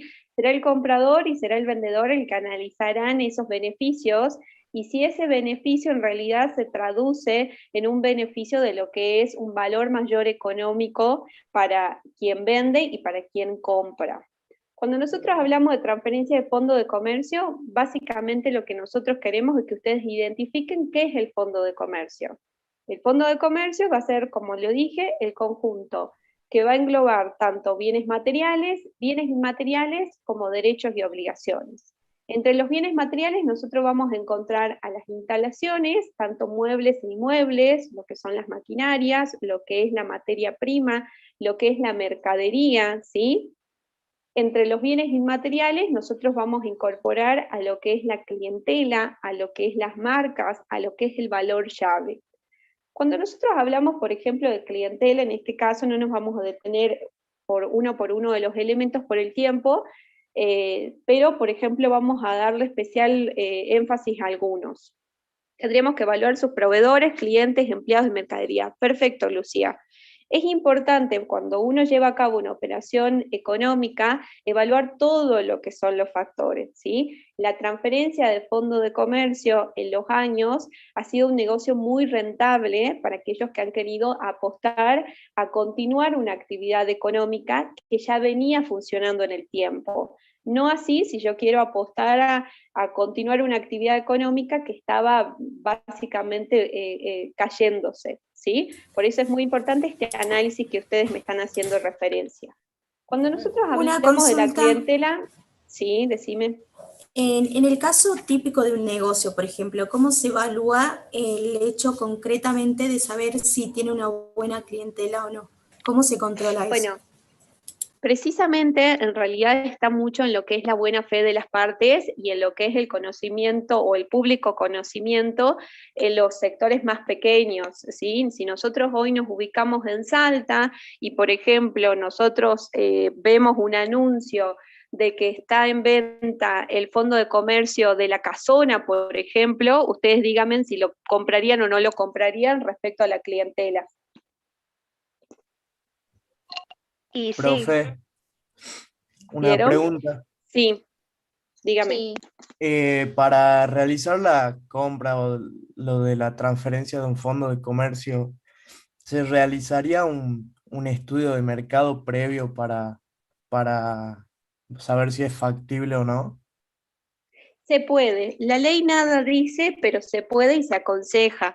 En realidad antes surgía, y básicamente hasta hoy, hasta el día de hoy, surge lo que es el principio de buena fe en lo que es la contratación y que de parte de lo que es el vendedor haya una transparencia de cómo está manejando estos elementos tanto materiales o inmateriales y puedan hacer una evaluación respecto de ellos para que ello determine también el precio de venta, ¿sí? En el caso de que no exista eso, en realidad se aconseja también hacer un análisis de mercado previo a aquel comprador que va a adquirir un fondo de comercio, ¿sí? No es que podemos adquirirlo al azar, especialmente en el riesgo económico en el cual se encuentra nuestro país hoy por hoy, ¿sí? Cuando Nancy, nosotros ¿me hablamos de la permitís un segundo? clientela, sí, por favor. Vos utilizaste la palabra indicada recién y estaría bueno que la resalten ustedes. La palabra riesgo es algo que se encuentra dentro de la actividad comercial en general, se encuentra presente. Toda actividad organizada tiene un riesgo, siempre hay un riesgo. Y algo que no dije, por eso la interrumpo a Nancy, es que cuando hablamos también del comerciante y de quienes realizan una actividad comercial, siempre nos estamos refiriendo a gente capacitada, más allá de los estudios universitarios que pueda tener o no, o de la formación, sí tiene la experiencia dentro del lugar. Quizás nosotros nos llevamos años estudiando una ley y interpretando y entendiendo, pero sin embargo, el comerciante, quien de manera habitual ejerce esa actividad todos los días, sabe mucho más que nosotros que venimos estudiando la ley. ¿Sí? Entonces ahí el conocimiento, la experticia es muy importante. Nosotros quizás hoy queremos comprar un fondo de comercio y no vamos a saber por dónde entrar y no vamos a hacer todas las preguntas que hacen ustedes. Tengo que hacer estudio de mercado, tengo que ver si tiene clientela o no. Sin embargo, quien está dedicado a la compra del fondo de comercio o quien está dedicado al rubro de ese fondo de comercio que se está vendiendo, sabe que la ubicación es importante, sabe que el nombre del fondo de comercio que está por comprar es importante. Quizá los bienes materiales del fondo de comercio no sean importantes, pero sí los bienes inmateriales. Entonces, ahí es como muy importante la experticia de quienes actúan en este tipo de actos. No interrumpo más. No, por favor, cuando quieras. Es importante esto, es decir, nosotros estamos situados siempre en riesgos en lo que son las operaciones económicas que se llevan a cabo, pero también lo que dice el doctor Mansilla, es decir, esto de enfocarse a lo que es la compra y venta de lo que es fondo de comercio implica una cierta experiencia de parte entonces de los intervinientes o de las partes intervinientes, ¿sí? Tanto enajenante como adquiriente tienen una experiencia. Y si no, es recomendable lo que ustedes dicen, es decir, se hacen estudios de mercado, cada uno tiene entonces, es decir, un análisis de cómo están funcionando los distintos fondos de comercio, ¿sí? Respecto a lo que es el valor llave, precisamente es uno también de los bienes inmateriales. Tenemos un micrófono abierto ahí que me hace un poquito de ruido. Respecto a lo que son los bienes inmateriales, que también componen lo que es el fondo de comercio, nosotros tenemos a lo que es el valor llave. El valor llave vendría a ser esa superutilidad que también tiene y que precisamente justo lo habló el doctor Mansilla respecto a lo que es la buena ubicación de lo que es un lugar, el trato que tienen con los clientes, los productos, es decir, encierra un conjunto de factores intangibles que hacen a este concepto del valor llave y que me permiten una superutilidad en este establecimiento comercial que quiero comprar o que quiero adquirir, ¿sí? Dentro de los bienes inmateriales va a estar el nombre comercial. El nombre comercial es muy importante que ustedes lo distingan de lo que es el nombre social. El nombre social es con el que está registrado en el registro de sociedades, y el nombre comercial es este nombre de fantasía que por lo general se conoce y que se va transmitiendo de nombre en nombre o de boca en boca. Diferente del nombre comercial va a ser lo que es la enseña, que ese es aquel signo distintivo, que es aquel letrero que me identifica lo que es el establecimiento. La enseña, por lo general ustedes tienen los grandes ejemplos de los grandes establecimientos como McDonald's o como los establecimientos comerciales de las casas de deportes de Nike, ¿sí? Son esos signos que me difieren en realidad de un establecimiento que del otro. Y la marca, en realidad, lo que me permite distinguir es el producto o lo que es el servicio.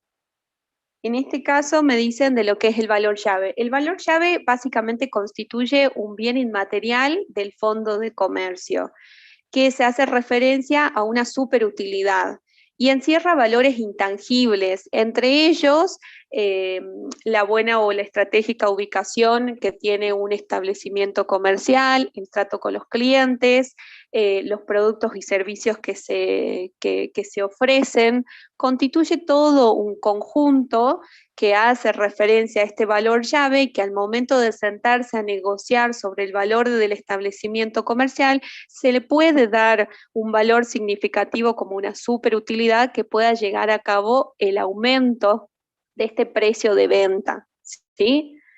Es muy importante en realidad, básicamente el momento en que las partes se van a centrar a negociar para poder, bien, ahí está, ahí Dani me responde preguntas del chat que se me juntaron. Gracias, Dani. Es muy importante en realidad lo que es, pasamos a la próxima diapositiva, sentarse lo que es a negociar, pues al momento de lo que es la negociación se van a ponderar todos estos elementos materiales y inmateriales y estos derechos y obligaciones, que por ejemplo en los derechos también tenemos los derechos de lo que es propios de las operaciones comerciales, es decir, que el vendedor me haga conocer lo que son los libros, que me haga conocer lo que son los balances, si existe algún derecho de autor, si existe algún derecho de lo que es propiedad intelectual, si existe alguna concesión que me ha dado el gobierno que es favorable para mi negocio y que va a ser favorable el día de mañana para este nuevo adquiriente, ¿sí? Todo ello lleva en realidad a que, como yo les había hecho referencia, básicamente la transferencia de fondo de comercio es una actividad que viene desde hace muchísimo. Incluso la ley data del año 1934, que es la ley 11.000 867, la cual regula específicamente cuáles son los procedimientos de la transferencia de fondo de comercio, o llamado más bien, como lo dice la ley, la transmisión de los establecimientos comerciales e industriales. ¿Para qué viene la ley? La ley viene a regular y a proteger los actos de mala fe o los abusos de derechos que se hacen básicamente cuando se transfieren fondos de comercio en perjuicio de derechos. ¿Qué derechos pueden estar perjudicados? Lo de los acreedores mismos, ¿sí? Del propio fondo de comercio. En primer lugar, nosotros lo hacemos muy sencillo en esto y es así como queremos también que ustedes se lo aprendan. La principal operación que se va a llevar a cabo es este acuerdo entre partes, este acto jurídico, que es esta mesa de negociación que yo les hacía referencia, en donde tenemos dos partes. Vamos a tener un enajenante y vamos a tener un adquiriente, ¿sí? La ley 11.867. Muchas gracias, Miguel. En este caso, lo que se está haciendo con el procedimiento de transferencia de fondo de comercio es transferir lo que es la empresa en bloque, y no que la estemos vendiendo en parte, es decir, no estamos vendiendo una heladera, no estamos vendiendo las sillas por aparte, no estamos vendiendo la marca, sino lo que estamos vendiendo en realidad es el fondo de comercio, el establecimiento comercial en bloque. ¿Para qué fin? Para que se continúe la actividad comercial, ¿sí? La primera etapa, entonces, es decir, tenemos que entenderlo, o lo pueden visualizar, un enajenante y un adquiriente se reúnen en una mesa de negociación con la intención de llevar a cabo este objeto del contrato, que vendría a ser la transferencia del fondo de comercio. ¿Qué se recomienda principalmente? Lo que es la transparencia. Y entre ellos, principalmente, que este enajenante dé a conocer cuáles son realmente los créditos adeudados, ¿sí? La ley establece en el artículo 2, en realidad, que el enajenante deberá entregarle a lo que es este futuro comprador, este adquiriente, una nota firmada donde conste específicamente cuáles son los créditos adeudados, cuáles son los nombres de los acreedores y el domicilio, cuáles son los montos y cuáles son los vencimientos, ¿sí? En este caso, pasamos directamente, entonces, es decir, en este acuerdo de partes, lo que van a negociar principalmente, teniendo en cuenta tanto los bienes materiales, inmateriales y los derechos y obligaciones, van a negociar cuál es el precio de venta, cuáles son las condiciones de venta, y cómo se va a efectuar lo que es la entrega, la tradición, la entrega efectiva de ese fondo de comercio. Pero antes, la ley establece que para que tenga efecto ese fondo de comercio frente a terceros, es necesario una publicación que se hace tanto en el boletín oficial como en los diarios de publicación de circulación oficial de la jurisdicción en donde llevamos a cabo el establecimiento comercial. ¿Sí? ¿Puede repetir eso? Se cortó justo Bien. cuando hablaba. Bien. Les decía que nosotros, a ver, ya nos sentamos a negociar entre lo que es adquiriente y enajenante, ya pactaron lo que es el precio, ya pactaron las formas de la condición de lo que es la entrega. Pero para que esa transferencia del fondo de comercio tenga efecto frente a tercero, es necesario un requisito que me exige la ley, que es la publicación, ¿sí? Díganme si se escucha bien.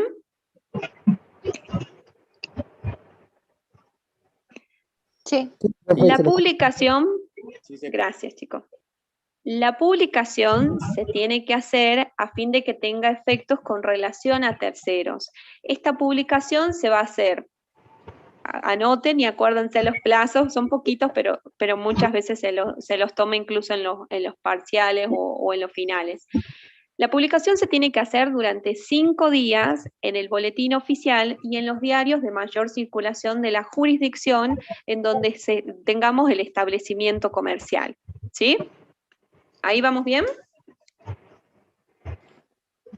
¿Para qué son estos 5 días? Es para que en realidad todos los acreedores del Fondo de Comercio, ya sea respecto a mercadería, ya sea los mismos proveedores, puedan tener conocimiento de que se está transfiriendo el Fondo de Comercio, que vendría a ser como la garantía que ellos tenían para cobrar esos créditos, ¿sí?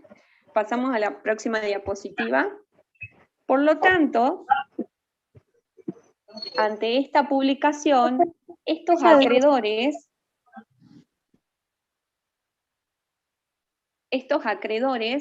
tienen la posibilidad de presentarse, ya sea ante lo que es el nuevo comprador, ya sea ante lo que es el escribano que esté llevando a cabo lo que es la operación, o ante el rematador, ¿sí?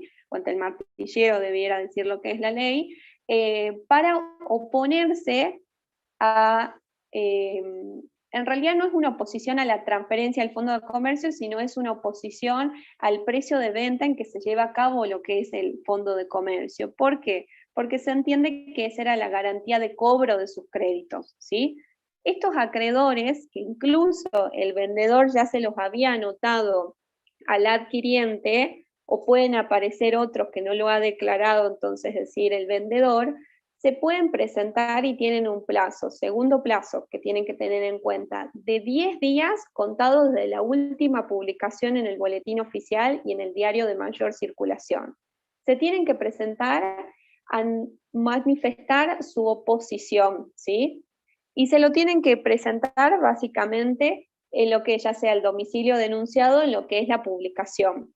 Yo igualmente le voy a subir en la plataforma Moodle para que ustedes vean un ejemplo de una publicación en el boletín oficial de una transferencia de Fondo de Comercio, donde consta básicamente los datos de cuál es el Fondo de Comercio, cuál es el nombre, cuál es el domicilio, cuál es el comprador, cuál es el vendedor y cuál es el domicilio y es el horario para formular las oposiciones dentro de lo que es el plazo de ley, que serían estos 10 días contados a partir de lo que es la última publicación, ¿sí? Estos acreedores se van a presentar en realidad para manifestar su oposición y para reclamar que este nuevo comprador, este escribano o el rematador haga una retención del importe de sus créditos sobre el precio de venta de la transferencia del Fondo de Comercio. Y paralelamente haga un depósito en un banco especial correspondiente de esa suma de dinero, ¿sí? La ley inmediatamente dispone un nuevo plazo, que es un tercer plazo, que es el de 20 días, para que estos acreedores cuyos créditos, cuyo monto de sus créditos ya sea retenido y ya sea depositado en cuentas especiales, pueda solicitarle a la justicia el embargo de esas sumas de dinero para que ellos puedan garantizar el cobro de esos créditos, ¿sí? Puede suceder que en realidad haya créditos que estén dudosos, que el vendedor los desconozca, y para eso lo que puede hacer el vendedor es ofrecer cauciones, es decir, garantías, ya sea en suma de dinero o en bienes, de que a fin de no dilatar el acto de la transmisión del Fondo de Comercio, luego lo revea a este crédito y hasta tanto una decisión judicial le dé lugar o no, ya tenga una garantía para que ese acreedor pueda cobrarlo, ¿sí? Pero acuérdense, todo lo que es el proceso de transferencia del Fondo de Comercio, se entiende que existe todo un proceso legal que se establece para proteger los créditos de los acreedores, ¿sí? ¿Qué créditos? Los que tengan que ver con el Fondo de Comercio. No obstante, tengan en cuenta que el vendedor sigue siendo titular de esos créditos, ¿sí? Pero es una forma, en realidad, de poder dirimir estas cuestiones que van a quedar pendientes. A ver, tenemos un micrófono ahí. No sé con quién estamos charlando, de estas cuestiones que quedan pendientes en realidad, y a fin de evitar inconvenientes o que dilaten el acto de la transferencia del Fondo de Comercio, ¿sí? Incluso, a veces, puede ser que el nuevo adquiriente pueda negociar con los acreedores, es decir, con estos créditos adeudados, algún acuerdo, alguna forma en la cual puedan llevar a cabo un acuerdo para que puedan cobrar y que se pueda continuar con la actividad comercial. ¿Por qué? Porque van a continuar como proveedores de los mismos. Sí. Una vez en realidad que los acreedores que tienen créditos adeudados respecto a lo que es el fondo de comercio, ellos tienen un plazo de 10 días contado desde el último día de la publicación en el boletín oficial para presentar su oposición, ¿sí? La van a presentar a la oposición ¿con qué fin? Con el fin que del precio, del valor de lo que es la venta de la transferencia del fondo de comercio, ya sea aquel que esté en cargo de la operación, el escribano, el nuevo comprador o el rematador, pueda retener de esta suma el valor de su crédito, ¿sí? Ese valor lo va a retener y lo va a depositar en una cuenta especial abierta para el efecto, ¿sí? Lo va a depositar hasta tanto se pueda resolver las cuestiones de cada crédito particular que están presentando oposiciones. Una vez que se lleva a cabo, entonces, es decir, este depósito en una cuenta especial, lo que se hace es, tendrán por el plazo de 20 días estos acreedores la posibilidad de solicitar que esa suma de dinero que está depositada pueda lograr un embargo judicial a fin de lograr que esos créditos puedan pagarse y puedan ser cobrados.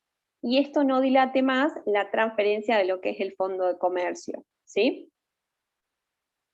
Transcurrido el plazo, que esto lo señala tanto el artículo 4 y 5 de lo que es la ley, es decir, la de los 10 días donde no hay acreedores que se presentan oposiciones, o la de los 20 días donde esos acreedores no piden el embargo judicial, o viéndose cumplido todo lo que es los procedimientos, es decir, que se hubieran cancelado esos créditos, recién ahí podrá otorgarse válidamente el documento de venta, ¿sí? Esta venta puede ser una venta directa o privada, o puede hacerse por remate público, ¿sí? El efecto recién frente a terceros va a cumplirse a partir de lo que es la registración en el registro público. Yo los invito igualmente en lo que es la página de personerías jurídicas, hay un link también que se los voy a subir que habla de lo que es la transferencia del fondo de comercio y establece cuáles son los pasos a seguir para inscribir este documento de venta en el registro público, ¿sí? Y ahí también van a ver, piden entre distintas disposiciones la baja de rentas, la baja de AFIP, ¿sí? Es decir, todo cuestiones impositivas que es importante que ustedes como futuros contadores la conozcan. ¿Por qué? Porque los trámites se entienden que se tienen que comenzar y terminar. La transferencia del fondo de comercio surge efecto una vez que está registrada en el registro público de comercio, ¿sí? Hay que cumplir con todos estos plazos, pues estos plazos lo que me permiten es que los acreedores que ven o que piensan que ven perjudicados sus derechos puedan presentarse y negociar, tanto con el vendedor como con los nuevos adquirientes, ¿sí?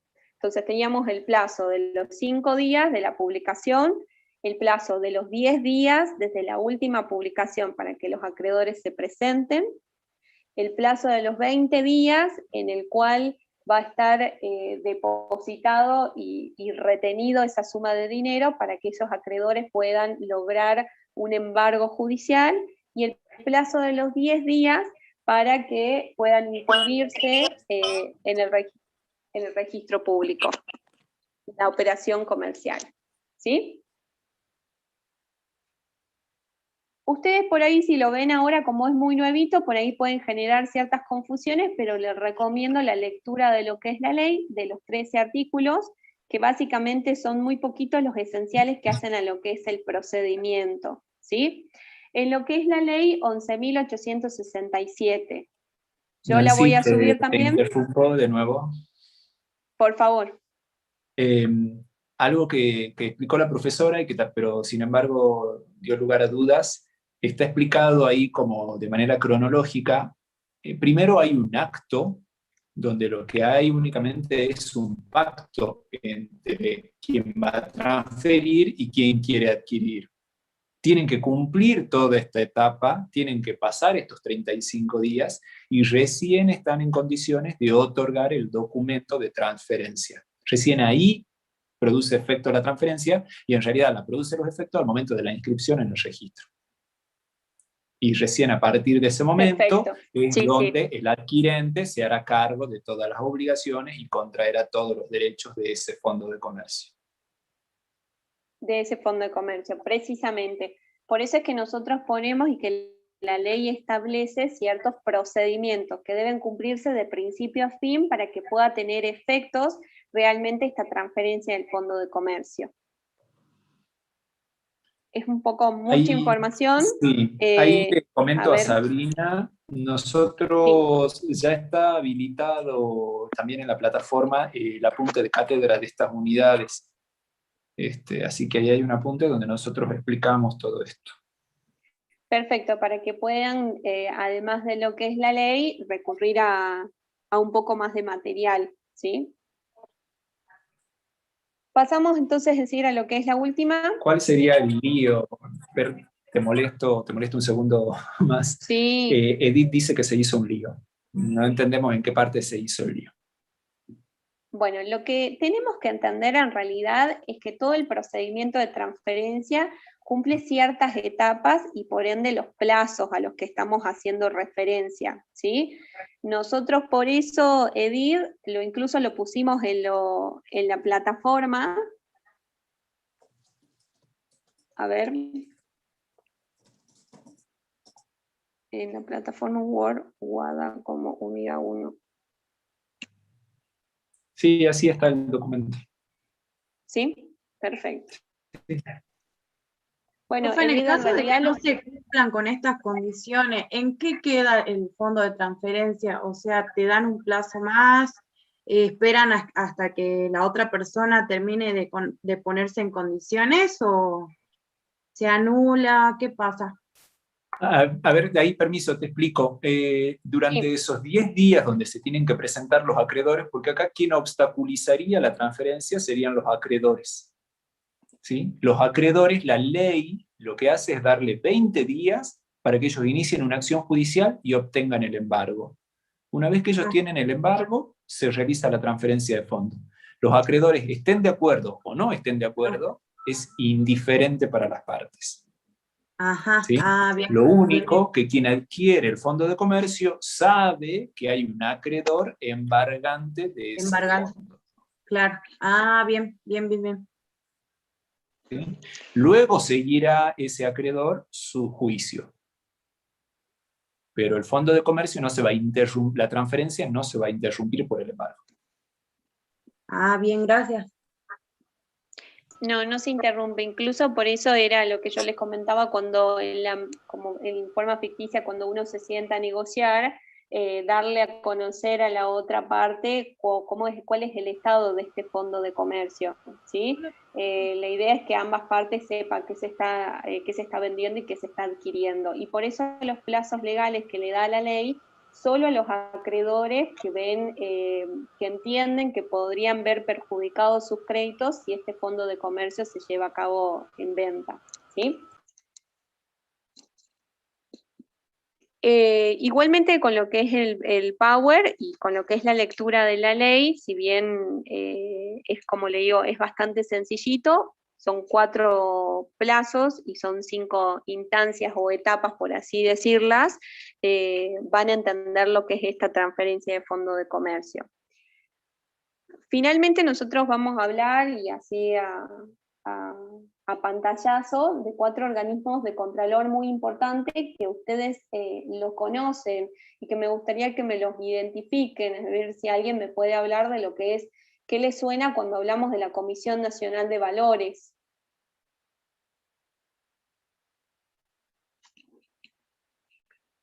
Cuando lo vinculamos con la palabra, bien, perfecto. ¿Qué más? Acciones.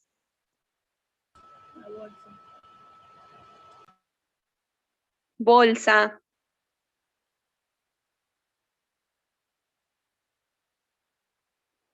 ¿Qué más?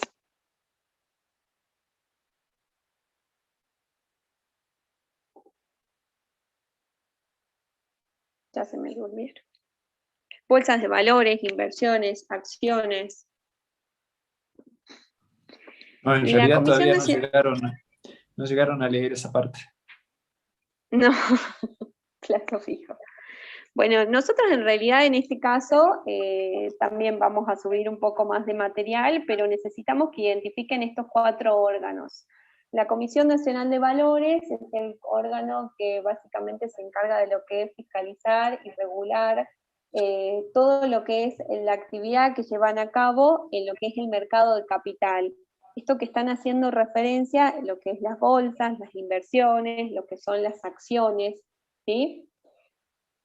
Ahí le ponemos un poco más de material para que ustedes incluso lo puedan entonces decirle él. Hay una normativa legal que regula cuáles son las facultades de lo que es la Comisión Nacional de Valores y cuáles son también lo que son las actividades que llevan a cabo.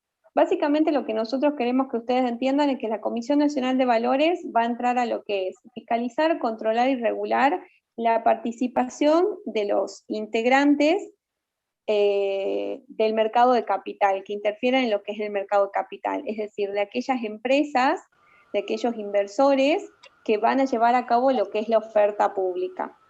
Cuando hablamos de mercado de capital, ustedes van a hablar de 2 grandes, un órgano regulador. Ustedes vamos a hablar de 2 grandes características que es la liquidez y la transferencia, ¿sí? La transparencia en realidad hace referencia a que la Comisión Nacional de Valores lo que quiere es que se abra lo que es el mercado y que todas las empresas inversoras les requiere ciertas obligaciones, entre ellas la presentación de balance, de informes, para que todos puedan conocer a aquellos inversores y a aquellos accionistas y analizar lo que hablaba lo que es el profesor Mancilla del riesgo, ¿sí? En lo que son las inversiones. Paralelamente siempre vamos a hablar de lo que es el Banco Central de la República Argentina. ¿Qué es el banco para ustedes? ¿Qué es el Banco Central? Profe, ¿podría repetir otra vez lo de la comisión? La Comisión Nacional de Valores es el órgano que fiscaliza, que regula, que controla lo que es el mercado de capital, ¿sí? Va a regular, fiscalizar a todos los participantes que llevan a cabo lo que es la oferta pública, y para que se cumpla con los 2 requisitos más importantes, que es la liquidez y lo que es la transparencia en lo que son las actividades, ¿sí? Se le exige, y la Comisión Nacional de Valores le va a exigir a los distintos participantes que lleven a cabo oferta pública ciertas obligaciones respecto a presentaciones de balance, presentaciones de informes económicos, para que aquellos inversores, accionistas de esta oferta y demanda pública puedan asumir y puedan evaluar lo que son sus riesgos, ¿sí? La Comisión Nacional no da consejos de inversiones, sino que establece parámetros y requisitos para que se cumplan con lo que es la ley de oferta pública también, ¿sí? Cuando hablamos de lo que es el Banco Central de la República Argentina, de nada, Ana, no hay problema. ¿Qué estamos hablando? ¿De qué sistema?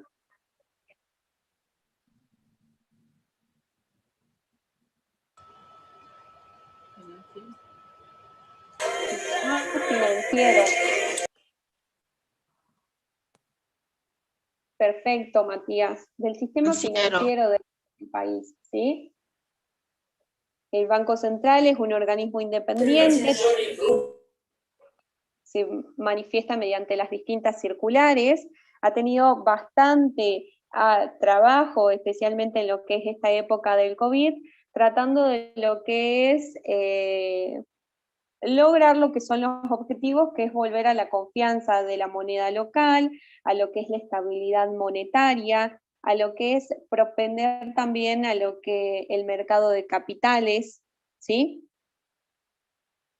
En tercer lugar, vamos a hablar de lo que es la Superintendencia de Seguros de la Nación. ahí el doc les está haciendo que hay más datos de cada uno. Yo por el tiempo quizás les estoy dando como el pequeño detalle para que ustedes después puedan profundizar sobre lo que es el tema.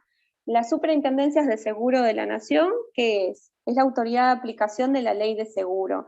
Nosotros en esta materia, especialmente ya en la parte de los contratos en especial, vamos a ver contratos específicos, que es el contrato de seguro, y son dos grandes bolillas que muchas veces fallan en los exámenes finales, y al cual vamos a ampliar mucho y vamos a trabajar respecto a lo que es, cuál es el rol de la Superintendencia de Seguros de la Nación, como aquel organismo de aplicación de estas leyes y de contralor tanto de los derechos y de las obligaciones de las entidades aseguradoras como de los asegurados, ¿sí? Y por último hablamos de la Inspección General de Justicia, que nos vamos a familiarizar en el segundo cuatrimestre con Derecho Societario, con este organismo y especialmente con lo que son sus resoluciones, pero la Inspección General de Justicia, cuando vamos a hablar de ella, hablamos de lo que es el órgano que registra la inscripción de las sociedades, que otorga personería jurídica a las asociaciones y a lo que son las fundaciones, ¿sí? Otorga y lleva a cabo también un control de las sociedades extranjeras que tienen sedes, que tienen sucursales en nuestro país, que llevan a cabo operaciones comerciales. Solo queremos, a modo de visión, que ustedes los puedan identificar a estos 4 organismos de control que son muy importantes, que puedan más o menos saber con qué lo van a vincular, si es mercado de capital, si es sistema financiero, si es sociedades, si es seguros, y que a lo largo del desarrollo de las materias lo vamos a estudiar con profundidad y vamos a conocer también cuál es la vinculación que tienen estos y estas facultades de control. ¿Sí? Dani, no sé si querés agregar algo más. Profe, ¿podría Sí, explayarlo siempre un quiero poquito agregar más algo más. al último órgano? Perfecto. ¿Qué dijo Lucía? No escuché. Si Lucía, podría repetir otra vez un poquito más del último ¿la órgano. inspección? Sí, Sí. a ver, Inspección dame un segundo, Nancy, Sí. le quiero consultar. ¿Ustedes nos piden que repitamos porque no nos escuchan o porque no se entendió lo que dijimos? Porque en No, todo por caso lo no. menos en mi caso es que mi internet no está muy bueno y se me corta, entonces la escucho entrecortado a la profe. Ok, ok. Adelante, Nancy. La Inspección General de Justicia básicamente es un organismo que ya depende de lo que es Ministerio de Justicia y Derechos Humanos, que está básicamente destinado a lo que es la inscripción de la registración de la inscripción de las sociedades, va a otorgar personería jurídica a las asociaciones y a lo que es las fundaciones, y lleva a cabo también una función de contralor respecto a la actividad de las sociedades y también de las sociedades extranjeras que tienen sedes en nuestro país que llevan a cabo operaciones comerciales. Sí, Dani, decime. Sí, lo que quería agregar es que estos organismos de contralor nosotros los tenemos en la primera parte del programa, pero estos organismos de contralor después van a aparecer en cada una de las partes especiales de los contratos. Como bien le explicó la profesora Nancy, Superintendencia de Seguro de Nación, la vamos a ver, Superintendencias de Seguro, la vamos a ver cuando veamos contratos de seguro, el Banco Central de la República Argentina, lo vamos a ver cuando veamos los contratos bancarios. En los contratos bancarios, nosotros hablamos ahí de las circulares del Banco Central, que las circulares y las resoluciones son cómo ellos comunican sus decisiones, también lo vamos a estudiar en esa parte. La Comisión Nacional de Valores la vamos a estudiar cuando veamos las últimas unidades de títulos valores. Por eso es importante que ustedes vayan esquematizando en su cabeza qué es lo que hace cada uno de estos organismos. Y de manera general ustedes tienen que ver que ellos realizan un control, y ese control muchas veces tiene que ver con la legalidad para que funcione o no funcione una institución. Ellos autorizan muchas veces ese funcionamiento o no, y al mismo tiempo controlan de que se cumpla con la ley. Estamos muy excedidos en el tiempo. Sí. ¿Qué nos quedó? Nada, ¿cierto? Nada. Cualquier consulta, No, igualmente... tenemos un montón de preguntas en el chat de YouTube. Tenemos 43 likes. Esto es una cuestión interna. Esto es una cuestión interna. Con Anita siempre pedíamos like. Así que ¿sí? Nancy también tenemos que decir. Sí. Vamos a pedir like, entonces. Chicos, cualquier cosa nosotros vamos a subir más material para que ustedes se explayen en lo que es la lectura, para que profundicen, y también vamos a recibir las consultas por la plataforma Moodle, no hay problema, si tenemos que rever algunos temas, es con tiempo el cuestionario. Están preocupados por el cuestionario. Alguna de las cosas que estoy leyendo en el chat de YouTube, preguntaba Naila Belén, de qué diarios estabas hablando, y nosotros hablamos siempre del boletín oficial como el diario de publicaciones oficiales. Sí. ¿Sí? ¿Cuál es la intención de publicar en ese diario? Es producir efectos frente a terceros a través del conocimiento y de la publicidad. Sí, no solo en lo que es en el diario de publicación oficial, sino en el diario de mayor circulación. A veces las publicaciones acá en Salta se hacen en el diario chiquito o en el diario del Tribuno, ¿sí? Son los diarios que se conoce, que se leen por la mayoría de la gente. Para poder conseguir ese efecto, es decir, que estos terceros puedan enterarse de que hay una transferencia de un fondo de comercio. Bien. Bueno. Ahora habilitamos el cuestionario, porque es ahora la gran pregunta también en el chat de YouTube, también es la gran pregunta. Es cortito y es fácil. Sí, es sobre los temas dados en clase. Siempre el control de asistencia va a ser sobre los temas dados en clase. Ahora vamos con un par de avisos. Sí, tenemos el control de la ansiedad.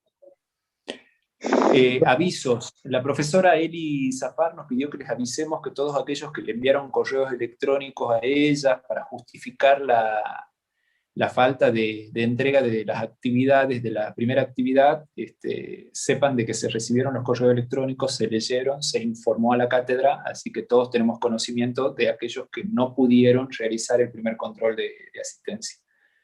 En consecuencia está justificada esa inasistencia, que podríamos decir. ¿Algo más teníamos que avisar, Nancy? Y no recuerdo. No, nada más. Que cualquier consulta la pueden direccionar por el Moodle. Bien. Profe, y con el tema del cuestionario ese que está al principio del Moodle, que había que hacerlo, algunos no lo hicimos, digamos, y se cerró. ¿Era obligatorio? Del cuestionario, la encuesta. La encuesta, creo. La encuesta la vamos a volver a habilitar, ¿sí? Por lo menos unos días más. Lo importante en realidad es que podamos conocerlos a ustedes, y en realidad son responder preguntas básicas sobre lo que es el cursado y ciertas recomendaciones para nosotros, para que lo vayamos ayudando a ustedes. Profesor, tengo dos preguntas. Una es sobre el trabajo práctico de hechos jurídicos. ¿Dónde se lo sube? Y la no otra hay que hacer entrega de ese trabajo práctico. Gracias. Y la otra es si las asistencias van con nota o cómo es. No van con nota, solamente es un control de asistencia. Gracias. Eso es importante que tengan en cuenta. El control de asistencia, como nosotros no vemos ninguna cámara, porque ahora estoy viendo, y las únicas dos personas con cámara son los docentes, nadie más tiene cámara, no sabemos si hay alguien del otro lado escuchando o únicamente se subieron al Zoom y ahí están, y lo mismo nos sucede con YouTube, entonces no sabemos. Mucho gusto, Cristian, Edith, que activaron la cámara por 2 segundos. Lo que nosotros necesitamos es saber si ustedes escucharon lo que nosotros estuvimos hablando durante casi 1 hora, 40 minutos. Y por eso las preguntas tienen que ver con lo que nosotros dijimos acá. Todos los controles de asistencia van a ser así, en base a lo que nosotros dijimos acá. O en base a lo que se diga en cada clase. Profe. Sí. Yo tengo una pregunta. La primera clase yo hice por Zoom, pero después se me desconectó el Zoom y tuve que hacer por YouTube, pero con una cuenta que no era mía. Entonces, yo entregué igual el control de asistencia, pero quería saber si es que cuenta igual, digamos. Perfecto, si entregaste el control de asistencia, está perfecto. Gracias. Karen también activó la cámara. Sorprendente. Bueno, es lindo verlos. Y nos piden, no sé por qué, Nancy, te muteaste. Nos están pidiendo el correo electrónico de la profesora Elizabeth. Ustedes tienen que manejar la mensajería de Moodle, ¿sí? Nosotros recibimos todo por la mensajería Moodle. ¿Hasta qué hora va a estar abierto el cuestionario? A ver, ahora veo el ajuste. Ya está activo, ya está activado. Ya pueden visualizarlo si van ahora. Y creo que está hasta las 23:59. Profe, una consulta. Gracias. Gracias. Hasta las 23 horas. Ahora lo pongo hasta las 23:59. Sí, en 59 minutos más. Ok, ahí quedó. Ya estamos excedidos en el tiempo. Le agradecemos su paciencia, le agradecemos su predisposición. Profe, ¿cuál es el nombre del cuestionario? ¿El nombre de qué? No escuché. El cuestionario. Los cuestionarios siempre están como control de asistencia. Los otros bien. cuestionarios también creo que dicen Sí, justo todos está dicen abajo control de de asistencia. control de asistencia y la fecha, 14/4. Profe, disculpe. A mí no me sale, estoy en hechos de actos jurídicos, abajo dice unidad 1 y después no me sale más nada de control de asistencia. Tendrías que Actualizar la página. Actualizala. Sí, porque bueno. como recién lo cargó el Está profe, abajo de entonces seguramente. abajo de la filmina. Sí, exactamente. Yo tengo una pregunta, profe. Yo también le mandé mensaje a la profe Elizabeth, pero le mandé por Moodle porque no tenía su correo. ¿Quién habla? Y resulta que yo me inscribí y me matriculé después de la primera clase, porque tenía Álvaro. problemas de conectividad. Y yo le mandé también mensaje a usted, profe Mancilla, bueno. Sí. No ¿Y sé ya si- te debo haber respondido o no? Sí, pero ya lo que voy es que si lo mío estaba justificado. También. Y ya te debo haber respondido, digo. Sí, con los horarios de las clases. Ahí está el control de asistencia. Ahí está. Sí está. Bien, Álvaro, ¿qué apellido sos? Todos los mensajes que recibimos respondemos. Ceballos, profe. Bien. Yo igual lo anoto y seguramente el profe Mancilla ya te contestó, ¿sí? Igualmente lo vemos ahí. Muchísimas gracias, profe. No, gracias a ustedes y buenas noches. Terminen el control de asistencia que es cortito y ya terminan por hoy. Muchísimas gracias a todos. Muchas gracias, Dani. Gracias, profe. Muchas gracias a ustedes. Gracias a todos. Profe, buenas noches. Buenas noches. Muchísimas gracias, linda clase. Hasta luego. Buenas noches Hasta a la luego. gente que nos siguió en YouTube. Buenas noches, profe. Hasta luego. Buenas noches, profe. Muchas gracias por la clase. Por favor. Gracias, profe. Hasta luego. Hasta luego. Buenas Gracias, noches. profe. Hasta la próxima. Buenas noches.